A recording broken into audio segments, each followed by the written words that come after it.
नमस्कार मंडळी. आई शिकते A to Z मध्ये तुमचं स्वागत आहे. काल आपण क्रिया घडत आहे असं इंग्लिश मध्ये सांगायचं असेल तर कसं सांगणार? याच्यासाठी आपण एक एक्झाम्पल घेतलं. पिणे. पिणे ही क्रिया झाली. त्याच्यासाठी इंग्लिश मध्ये शब्द कुठला आहे तर टू ड्रिंक. टू ड्रिंक म्हणजे पिणे.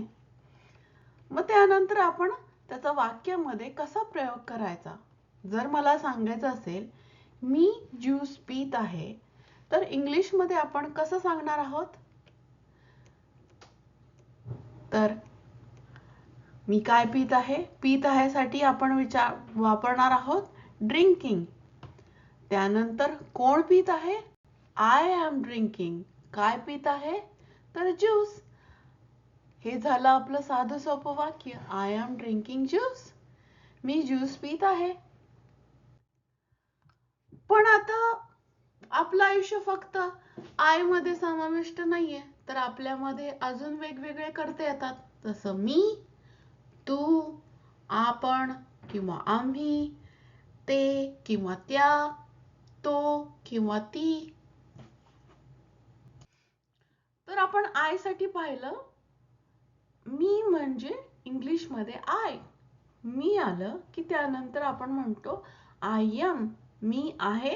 I am. I am. जर म्हणायचं असेल तू, तू साठी कुठला शब्द आहे तर U. U U U U U you.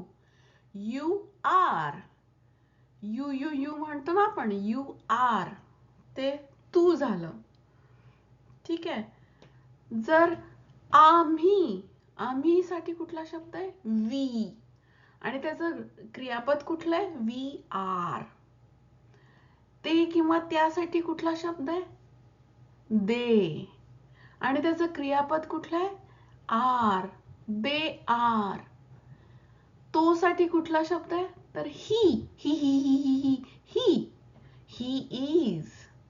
आणि ती साठी काय शी. शी बाई. शी. शी इज. आपण म्हणतो ना शिबाई, तसं शी लक्षात ठेवा फक्त. शी आलं की इज येणार. आता इथे आय आलं की एम येणार. I am. आय एम नंतर तुम्ही कुठलीही क्रिया लावा, फरक नाही पडत इथे. पण यू नंतर आरच आलं पाहिजे. यू आर हा नियम आहे. आणि हा नियम तुम्ही नाही मोडू शकत इंग्लिश मध्ये. You are. वी आलं की वी आर. दे आलं की दे आर. आणि ही आलं की इज. शी आलं की इज. लक्षात ठेवा I am, you are, we are, they are, he is, she is. आता एम चं स्पेलिंग बघितलं तुम्ही. M. A M. I A M. U चं स्पेलिंग काय आहे वाय ओ यू. नुसतं अक्षर यू नका लिहू बरं का इथे. Y O you. यू झालं ते. आणि आर चं स्पेलिंग काय येणार? नुसतं आर नाहीये तर ए आर ई. बघा इथे मोडला नियम त्यांनी स्पेलिंग करताना. वी. वी चं स्पेलिंग नुसतं व्ही नाही येणार, डब्ल्यू ई येणार. वी. आर साठी पुन्हा A R E. Are. They साठी काय येणार T H E Y. They. They are. A R E are. He साठी काय येणार एच आणि ई. ही. इज. इज साठी आय आणि एस. He is. शी साठी फक्त ही घ्यायचं आणि त्याच्या पुढे एस लावायचं, झालं she. S H E. She. आणि ईचं स्पेलिंग तर माहितीच आहे तुम्हाला आय एस. आता हे करते वापरून आपण कसं वाक्य बनवायचं हे पुढे शिकूयात. आता इथे मी क्रिया घेतली आहे खाण्याची. खाणे टू ईट. तर मला सांगायचंय मी खात आहे तर आपण काय म्हणणार इथे खाणे क्रिया चालू आहे. मग आपण काय घेणार ईट घेणार आणि त्याला पुढे आयएनजी लावणार. झाली ती खाण्याची क्रिया ईटिंग. पण आता काय खात आहे तर फूड, इटिंग फूड. पण कोण खात आहे? I am. मी अन्न खात आहे. I am eating food. जर मला म्हणायचंय तू अन्न खात आहे किंवा तुम्ही अन्न खात आहे. आता खात आहे, मी अन्न खात आहे आणि तुम्ही अन्न खात आहोत किंवा आहात. हे चेंज होतं ना, आहोत चेंज होतं ना आपलं. अन्न खाणे, अन्न खात आहे, अन्न खात आहोत. मग सेम थिंग आहे इकडे पण. इटिंग खाणे सेम राहतं, फूड अन्न खातोय, मग ते करता कोणी का असे ना, इटिंग फूड सेम राहणार आहे. त्याच्या आधी येणार फक्त you R. You are eating food. तुम्ही अन्न खात आहात. आर साधारण आहात किंवा कधी कधी आहे साठी, कारण यू हा नेहमी तू किंवा तुम्ही साठी वापरला जातो. आणि आपलं क्रियापद आहे पासून आहातला चेंज होतं, तसं इंग्लिश मध्ये होत नाही. यू आलं की आर येणारच त्याच्या पुढे.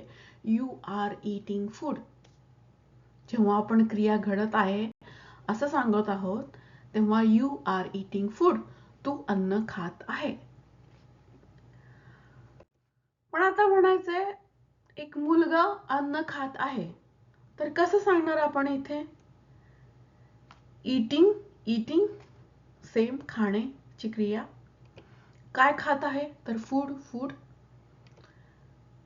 आता इथे बघा मजा आहे. ही आलं, ही म्हणजे ही इज इटिंग फूड, म्हणजे तो अन्न खात आहे. शी इज इटिंग फूड. बघा फरक इथे. तो अन्न खात आहे, ती अन्न खात आहे. फक्त फरक काय आला? हीच शी झालं, बाकी सगळं सेम राहिलं.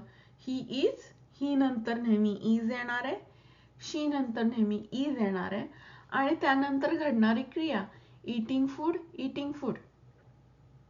ठीक आहे. आता तुम्ही सुद्धा जेवायला बसला आहात सगळ्यांबरोबर, आणि कोणीतरी आला आणि विचारतं, अरे काय करताय तुम्ही? तर तुम्ही काय म्हणणार? आम्ही अन्न खात आहोत. मग ते कसं सांगणार आपण? इटिंग फूड, अन्न खाणे, अन्न खात आहोत. अन्न खाणे, खात. इटिंग फूड, अन्न खात. वी आर, आम्ही आहोत. आम्ही आहोत अन्न खात. जर अगदीच मराठीमध्ये याचं शब्दशः भाषांतर केलं तर, आम्ही आहोत खात अन्न. पण आता तुमचं जेवण झालंय आणि तुम्ही निघून गेला आहात, तर त्या केसमध्ये तुम्ही काय म्हणणार? ते अन्न खात आहेत. किंवा जर फक्त बायकांचा ग्रुप असेल तर काय म्हणणार? त्या अन्न खात आहेत. तर ह्या केसमध्ये ते किंवा त्यासाठी एकच शब्द येतो. तर तो कुठला? ओळखा बघू. इटिंग, इटिंग सेम राहणार. फूड, फूड सेम राहणार. दे आर होणार फक्त इथे. They are eating food. We are eating food. आम्ही अन्न खात आहोत. They are eating food. ते अन्न खात आहेत किंवा त्या अन्न खात आहेत. कळालं? पण जर इथे स्त्रिया आणि पुरुष एकत्र जेवत असतील तर त्याच्यासाठी दे येणार. फक्त स्त्रिया जेवत असतील तरी दे येणार. फक्त पुरुष जेवत असतील तरी दे येणार. तर दे आर इटिंग फूड. आपण हा एक्सरसाइज घेतला होता मागच्या व्हिडिओमध्ये. तर खाण्यासाठी काय येतं? तर टू ईट, आणि त्याचा क्रिया घडत असलेलं चेंज कसा येणार आहे? तर इटिंग, इटिंग, ईट घ्यायचं आणि पुढे ING लावायचं. इटिंग. प्या झालं पिणे, टू ड्रिंक, ड्रिंकिंग. ड्रिंक आणि ING लावायचं, ING, ड्रिंकिंग. बघा, टू सी, सीइंग. बोल, टू स्पीक, स्पीकिंग, चालणे, वॉक, वॉकिंग, टू रीड म्हणजे वाचणे, रीडिंग, लिहिणे, टू राईट, राईट, रायटिंग. कळलं? आता आजचा काय आपला एक्सरसाइज आहे, तर ही क्रिया घेऊन आणि वेगवेगळे कर्ते घेऊन, जसं I am eating, you are eating, she is eating, he is eating, they are eating, we are eating. हे असे पूर्ण वाक्य बनवा. हे क्रियापद घ्या, eating, drinking, seeing, speaking, walking, reading, writing, आणि प्रत्येक कर्त्यासाठी तुम्ही एक वाक्य बनवा. चला करून बघा, मजा येईल तुम्हाला आज. धन्यवाद आणि पुन्हा भेटूयात पुढच्या व्हिडिओमध्ये. Bye bye.